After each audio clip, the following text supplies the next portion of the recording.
Contra la historia oficial por José Antonio Crespo. Contraportada. Contra la historia oficial es un llamado imperioso a cuestionar los más arraigados dogmas sobre los cuales se levanta un régimen anquilosado y poco democrático. El desarrollo de México requiere un proceso de revisión de nuestra historia que ilumine su lado oscuro. El propósito de esta obra es rescatar episodios y sucesos generalmente distorsionados que van desde la conquista hasta la revolución. Difundir una visión crítica de la epopeya nacional bajo el supuesto de que así será posible asumir una postura más realista respecto de nuestro despliegue histórico. El planteamiento de este libro es que, para la construcción de un país más democrático y justo, hace falta una visión de la historia que refleje lo que hemos sido y no lo que hubiéramos querido ser. Contra la historia oficial, página 11, introducción, crítica de la historia oficial. Una nación sin crítica es una nación ciega. Octavio Paz. Robespierristas, antirrobespierristas, os pedimos por piedad que nos digáis, sencillamente, ¿cómo fue Robespierre? Marc Bloch. El desarrollo democrático de las naciones exige un proceso de revisión y transparencia en diversos ámbitos de su vida pública. Exige conocer con más claridad los sucesos e instituciones políticas, expresar y discutir con libertad las diversas tesis, cuestionar los más arraigados dogmas y fundamentos ideológicos sobre los cuales se ha levantado un régimen anquilosado y poco democrático. Este proceso es el que vive hoy México, y la historia es un ámbito que requiere también ser revisado con ojo crítico y auténtico afán de conocer el lado oscuro de nuestro pasado. La autocrítica histórica, decía Octavio Paz, equivale a una cura moral. La historia, como ha dicho el ilustre historiador contemporáneo Luis González y González, tiene diversos propósitos y por ende puede ser elaborada, leída e interpretada de diversas maneras y a través de múltiples ojos. La historia oficial, también llamada historia de bronce, busca por un lado crear imágenes ejemplares de los héroes nacionales, que emulen la devoción por la patria hasta el sacrificio personal y desarrolle virtudes cívicas de elevada inspiración. Estos valores buscan la preservación y exaltación de la nación y su soporte ideológico, el nacionalismo. El célebre historiador y politólogo Nicolás Maquiavelo escribió La historia de Florencia con un propósito de socialización cívica de los florentinos, pues, si todo ejemplo de república estimula, los que se leen acerca de la propia estimulan mucho más y son muchos más útiles.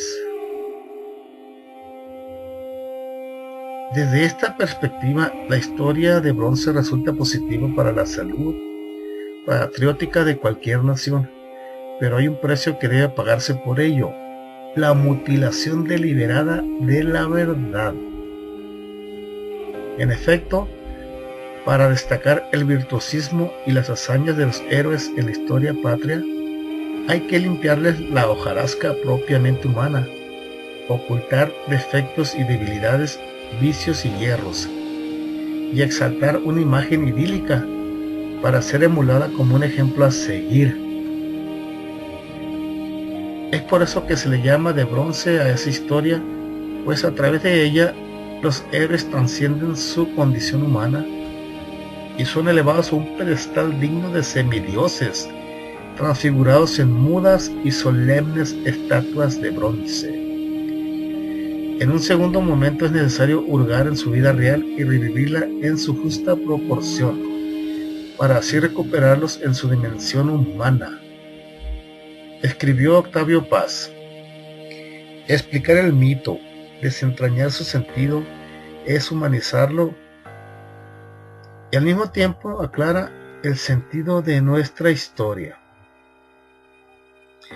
La tentación de usar políticamente a la historia es enorme y pocos pueden resistirla, al grado de que el historiador Nabli aseguraba: nunca habrá historia instructiva sin arengas.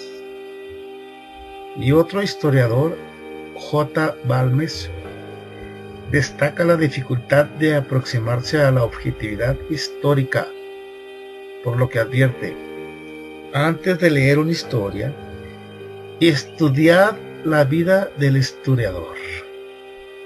En efecto, incluso haciendo un esfuerzo real para brindar una visión objetiva y neutral de la historia, siempre encontraremos distorsiones afectadas por las preferencias e intereses de los historiadores. Pero cuando ello se hace de manera deliberada para promover determinadas causas ideológicas, la distorsión puede ser aberrante.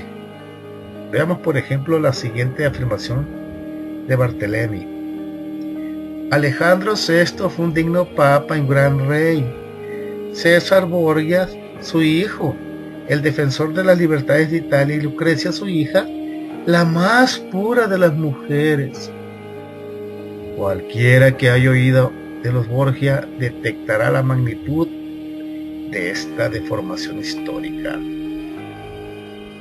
También la Iglesia, para ocultar la enorme distancia entre la forma de vida de sus jerarcas respecto del fundador del cristianismo, emitió el edicto papal Cum Inter Nannullos de 1326, que declaraba herética la idea de que Jesús y los apóstoles vivían en forma humilde y desprendida de bienes materiales. En México las cosas no han sido muy distintas. Por ejemplo, dice el historiador José Manuel Villalpando que el pintor del lienzo original de Hidalgo, Joaquín Ramírez, se inspiró en uno de sus hermanos menores, por lo cual la imagen que prevalece del cura Hidalgo como alguien austero que siempre vestía su sotana negra no corresponde con el retrato que hace del padre de la patria un contemporáneo suyo y que Claudio Linati plasmó en su litografía. Hidalgo vestía media bota, pantalón morado, banda azul, chaleco encarnado, casaca verde, vuelta y collarín negro, pañuelo pajizo al cuello, turbante con plumaje de todos los colores, menos el blanco. Y otra imagen la pone también con vestimenta colorida, aunque no corresponde a la descripción anterior. Dice también Villalpando que el cura de Dolores hacía buenos reventones y despilfarraba el dinero. Era un hombre culto, pero también soberbio, que dijo que no se doctoró porque no quería compartir el aula con ignorantes. Usaba lentes, fumaba, bebía charanda y decía piropos. La idealización de nuestros próceres surge tan pronto la independencia es alcanzada.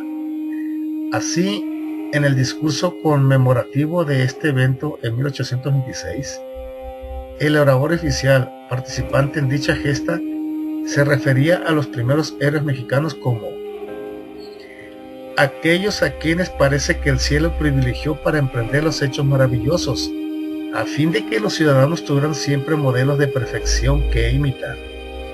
No los anima su personal interés, no adquirir riquezas, honores o empleos.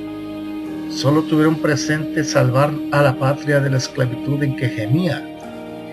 Las mismas madres ponen en la mano a sus hijos el sable y con ojos enjutos les dicen como las espartanas, o victoriosos o muertos. Y otro poeta patriótico, no contento con transformar al benemérito en una estatua de bronce, lo elevó a un pedestal aún superior, al llamarlo encarnación divina del alma, libertad y derecho.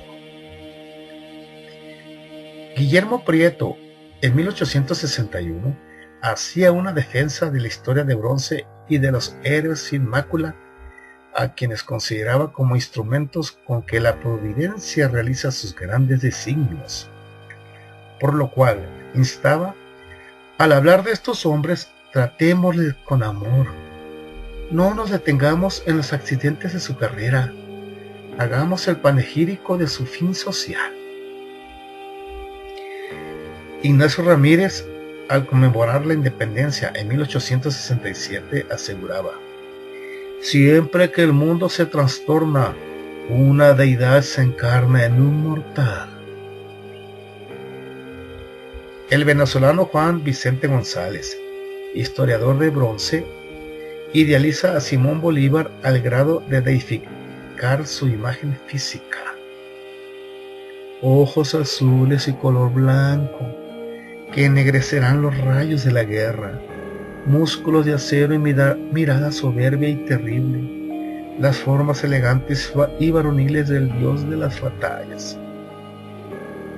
Francisco Madero, héroe y mártir él mismo, concebía a los grandes hombres bajo una lente sumamente idealista. No tengo la pretensión de ser un gran hombre, pero sí aspiro a seguir su ejemplo. Para lograrlo, solo se necesita considerar más alto que los intereses particulares, los grandes intereses de la patria, y abrazar una causa noble con entusiasmo y abnegación. Difícilmente puede negarse que don Francisco cumplió esencialmente con esos requisitos, pero los héroes de los distintos países, incluido México, rara vez muestran ese desprendimiento y nobleza de miras.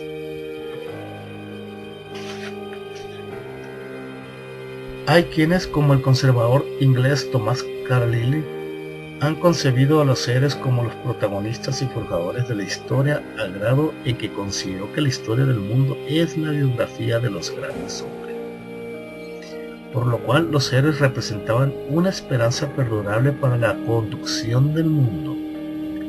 Sin embargo, con todo y el peso que los grandes hombres puedan tener en el curso de los acontecimientos, rara vez son moralmente intachables. Antes, al contrario, dice González y González, una característica de los héroes de cualquier parte del mundo es la de tener algo deslumbrante y cola que les pise.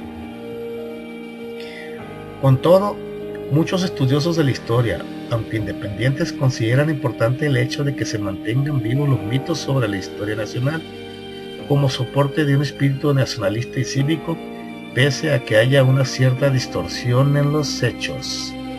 Sobre el simbolismo y la función de los héroes, el politólogo Rafael Segovia ha escrito: el héroe es tanto un símbolo de la identificación con la nacionalidad como la expresión de una ideología política.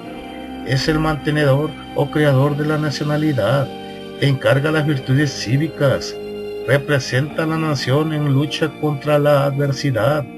Sus virtudes son usadas como guía de los gobiernos del momento y por ello se le convierte en símbolo. La pedagoga Dorothy Cohen también destaca el papel de los héroes como motivadores del aprendizaje histórico. Los niños aprenden con facilidad acerca de los héroes, tales como los pioneros, los primeros exploradores y los astronautas, porque sus propias aspiraciones de aventura y exploración independiente les permiten identificarse con las hazañas de sus héroes. Es sabio hacerles prestar atención a los héroes cuyas dramáticas hazañas tuvieron implicaciones tanto sociales como personales. Pero los villanos, por su parte, también desempeñan un rol fundamental en la historia de bronce, como sucede en los cuentos de hadas. Dice el historiador Mauricio Tenorio: sin villanos no hay historias patrias. El traidor, la traidora, es consustancial al relato de la patria. Sin él o ella no hay historia que contar. En todo caso, son los héroes y sus hazañas los que se ponen como modelo en la educación cívica de los niños, aunque siempre de acuerdo con las necesidades de legitimación política del régimen vigente. Página 16.